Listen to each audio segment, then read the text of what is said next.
The sum of 3 consecutive integers is 63. Find the integers.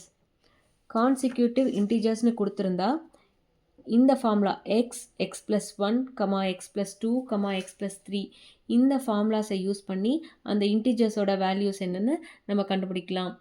இதில் next அடுத்தடுத்த sequential number வந்து நம்மளுக்கு ஆன்சராக கிடைக்கும். ஸோ இதில் என்ன கொடுத்துருக்காங்கன்னா the sum of 3 consecutive integer, நம்ம 3 கான்சிக்யூட்டிவ் இன்டிஜர் என்னன்னு நம்ம எடுத்துக்கிட்டோம். அதோட சம், இந்த 3 இன்டிஜரோட சம்னா அடிஷன். இந்த 3 இன்டிஜர்ஸோட அடிஷன் வந்து 63ன்னு சொல்லியிருக்காங்க. இந்த இன்டிஜரோட வேல்யூ என்ன அப்படிங்கிறத கேட்டிருக்காங்க.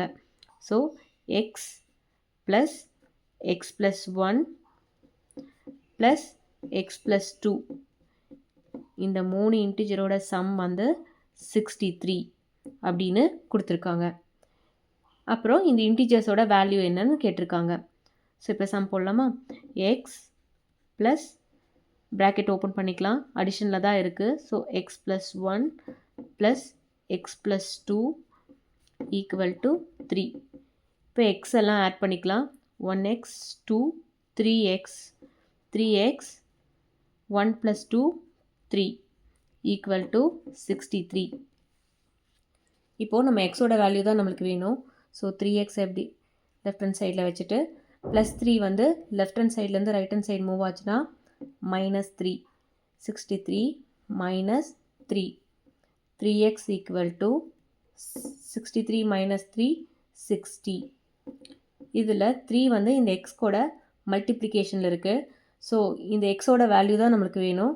இந்த மல்டிப்ளையில் இருக்க 3 லெஃப்ட் ஹேண்ட் சைட்லேருந்து ரைட் ஹேண்ட் சைடு மூவ் ஆச்சுன்னா டிவிஷனாக மாறிடும்.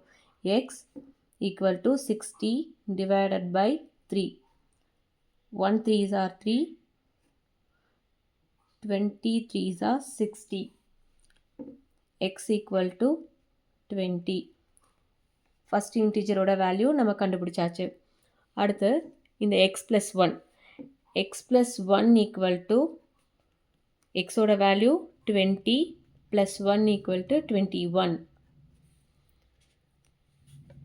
எக்ஸ் ப்ளஸ் 2 நெக்ஸ்ட் அடுத்த இன்டிஜரோட value x plus 2 equal to 20 plus 2 equal to 22.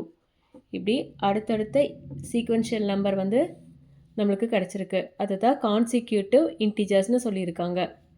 So therefore the integers are